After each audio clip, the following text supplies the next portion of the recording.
Morbid War Facts, Part 1. To fight in World War I, a lot of young boys had to lie about their age, but 7-year-old Serbian soldier Momcilo Gavrić was by far the youngest. His mother, father, grandmother, 3 sisters, and 4 brothers were all murdered by opposing forces, leaving him with no choice but to join the Royal Serbian Army for a shot at revenge. Gavrić fought in multiple trench battles, was wounded several times, and promoted to corporal by the time he turned 8. After the war, he reunited with surviving members of his family and lived to the age of 86. During World War II, it was common for soldiers to keep photos of their loved ones under transparent grips on their pistols. They were known as sweetheart grips. Japanese man Hajime Fuji volunteered to be a kamikaze pilot but was denied acceptance because he had a wife and 2 young kids. So to honor his wish, his wife drowned their 2 young girls before doing the same to herself. Fuji was then accepted as a kamikaze pilot, meaning his death in May of 1940. Morbid War Facts, Part 2. This is a World War II photo of a young Japanese boy waiting for his turn to cremate his dead baby brother in Nagasaki. When the guard said, "Give me that load, boy," he replied saying, "It's not cargo, sir, he's my brother." Photographer Joe O'Donnell said the boy was biting his lips so hard to avoid crying that it was bleeding. In 1932, Australia declared war on about 20,000 emus that were destroying farmland. While a vast number of the birds were killed, the emu population persisted and ended up winning the war. According to the Geneva Conventions, if you play dead to kill an enemy in a war scenario, then you're committing a war crime. A Japanese soldier named Hiro Onada continued fighting on an island for 30 years without knowing that World War II had ended. His commander had to travel to the island to personally dismiss him in 1974. Onada had been declared dead in Japan for more than 15 years and returned home a national hero. Morbid Facts, Part 387. In 1990, rock and roll pioneer Chuck Berry bought a restaurant in Missouri that didn't go very well for him. Shortly after opening, he was sued by several women who claimed he installed a video camera in the ladies' bathroom. Berry opted for a class action settlement with 59 women that cost him over $1.2 million. He claimed he set up the camera to catch a worker he suspected was stealing from his restaurant. But when police raided his home, they found several videotapes of women using the bathroom, and at least one of them was a minor. During the SARS outbreak in 2004, a Taiwanese woman made a bold attempt to protect herself from the virus. She bathed in a tub filled with 40% alcohol, hoping this would kill any of the potential germs on her body. She laid down in the fluid at 11 p.m. and was discovered dead by her family the next morning.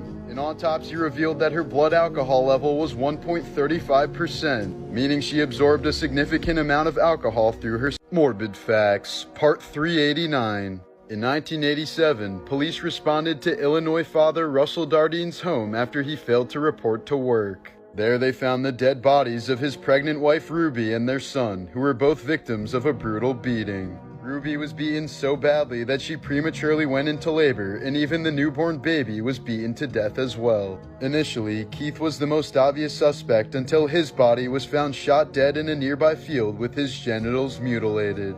Serial killer Tommy Lynn Sells later confessed to the murders but was never formally charged, so the case remains cold. In 1980, John Favera, the neighbor of mafia boss John Gotti, accidentally ran over and killed the mobster's 12-year-old son Frank. Although it was ruled an accident, Favera went missing that same year and was never seen nor heard from again. Former mobster Charles Carneglia later claimed that Favera was abducted, tortured, and slowly dismembered with a chainsaw while he was still alive.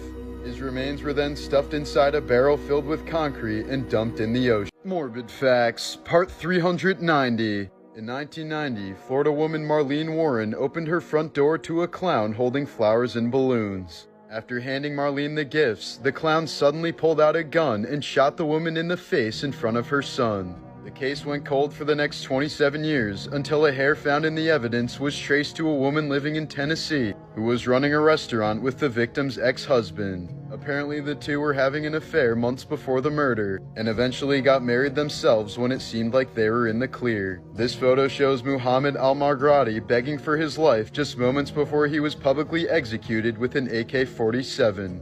The man was convicted of raping and killing a 3-year-old girl, prompting a harsh response from the court. The execution drew a crowd of thousands of onlookers, some perched up on telephone poles or watching from rooftops. The victim's father said that he smiled and was filled with relief and satisfaction as the killer was pumped full of bullets. Morbid Facts, Part 396. After his death in 2018, it was revealed that Stan Lee suffered from repeated elder abuse from various handlers, associates, and members of his family. After his wife passed away in 2018, Stan's inner circle reportedly alienated him from the rest of his friends and family, forged his signatures to extort his money, and dragged him to conventions when he was exhausted and clearly had no idea what was happening. Stanley, S-T-A-N-L-E.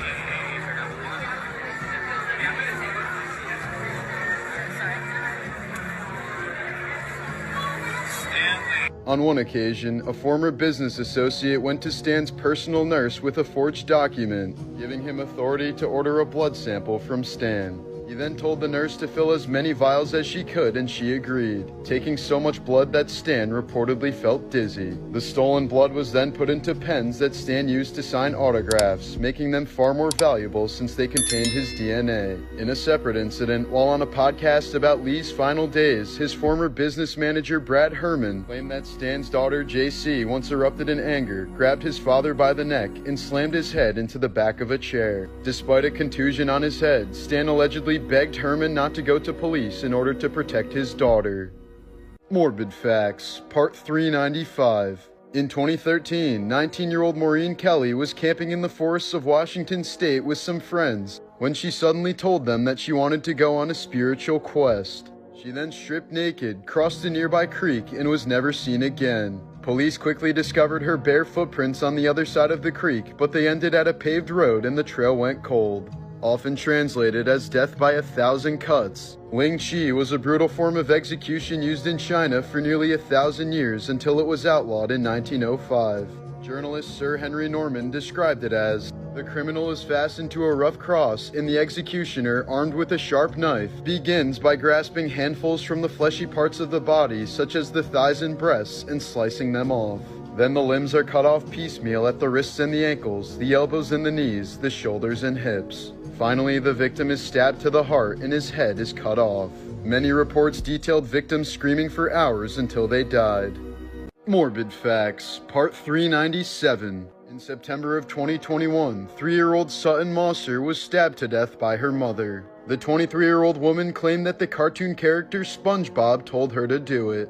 During Hurricane Camille in 1969, the rainfall was so heavy in Virginia that birds were drowning in trees. The storm dumped 28 inches of rain over a 5-hour span and took the lives of over 100 people. After his wife died during a long route to the hospital, Dashrath Manji devoted his life to making the route shorter. He spent 22 years carving a 300-foot path through a mountain using only a hammer and chisel, and managed to shorten the journey from 34 miles to 9.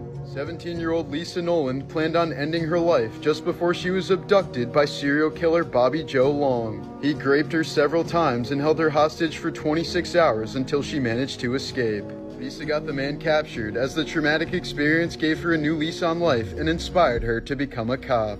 This man accidentally entered the real-life backrooms and was found dead 3 weeks later. In January of 2017, 71-year-old Bernard Gore was supposed to meet his wife and daughter at a Westfield mall in Sydney, Australia, but never showed up. He'd apparently been doing some shopping on his own before they showed up, then completely disappeared without a trace. After frantically searching for her husband who suffered from dementia, Angela Gore filed a missing persons report with local authorities. Bernard was last seen by a store clerk who said the man looked confused on the morning of his disappearance. Investigators were initially hopeful when surveillance footage showed Bernard walking towards a fire escape, but they didn't realize that through the exit was a complete labyrinth of stairwells, confusing hallways, and self-locking doors. In fact, the entire fire escape stretches for 8 miles, and numerous mall shoppers have been lost down there before, with one woman describing it as a maze from a nightmare. Accordingly, it took police 3 weeks to finally locate Bernard's lifeless body in the stairwell. He was likely wandering around the fire escape for up to an entire week before eventually succumbing to natural causes. Bernard's death was officially ruled the result of a misadventure.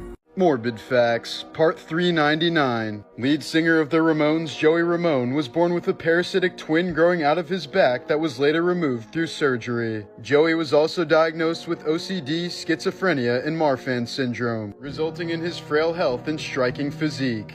On the day of his assassination, at least 9 of JFK's Secret Service agents were recovering from an all-night bender that ended at 5 a.m. Their hangovers combined with sleep deprivation may have played a crucial role in the agents' inabilities to respond after the first shot. When 13-year-old Noah Crooks called 911 after murdering his mother, he told the operator, "I tried to grape her. I tried to grape her, but I couldn't do it." When 1930s musician Ross Colombo was accidentally shot and killed by his best friend, his siblings went to great lengths to hide the news from his mother, who suffered from a serious heart condition. They wrote fake letters to her and played records to simulate his radio show. This continued on for a decade until she passed away in 1944. Morbid Facts, Part 392. In 1977, 20-year-old Oregon woman Colleen Stan was hitchhiking to her friend's birthday party when she was kidnapped by Cameron and Janice Hooker, trusting them because they had an infant daughter in their car. Long before this, the couple agreed that husband Cameron could capture a slave to tie up for his pleasure, and he had decided on Colleen. For the next 7 years, Colleen was repeatedly tortured and kept locked in a tiny wooden coffin under the couple's bed for up to 23 hours a day. Cameron forced her to sign her life away to slavery via contract and convinced her that she was being watched by a powerful organization called the Company, which he claimed would painfully torture her and her family if she ever tried to escape. One day, 4 years after being kidnapped, Colleen was allowed to visit her family by herself, but she didn't reveal her situation to them due to her fear of the consequences. Her family simply thought she was involved in a cult, so they didn't want to pressure her to come home, fearing that she would stay away forever. The very next day, Colleen returned for a second visit with Cameron posing as her boyfriend, but again, nothing was done. 3 years later, Cameron wanted Colleen to become his second wife, which was a turning point for his wife Janice. In August of 1984, Janice secretly informed Colleen that they weren't part of the Company, and Colleen managed to escape soon afterwards. In the months that followed, Colleen didn't contact the police but continued to call Cameron routinely to give him a chance to reform. But 3 months later, Janice reported her husband to police and he received 100+ years in prison. Morbid Facts, Part 391.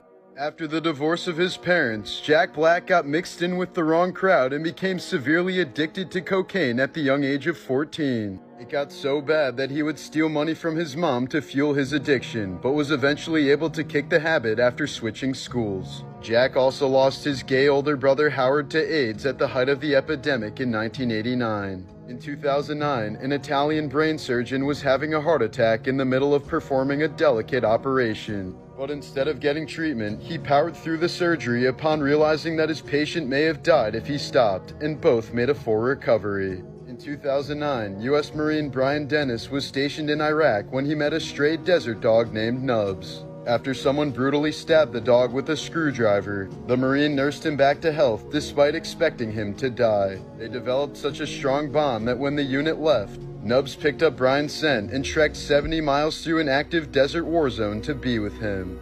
Dennis soon shipped the dog to his home in San Diego, and the two have been best friends ever since.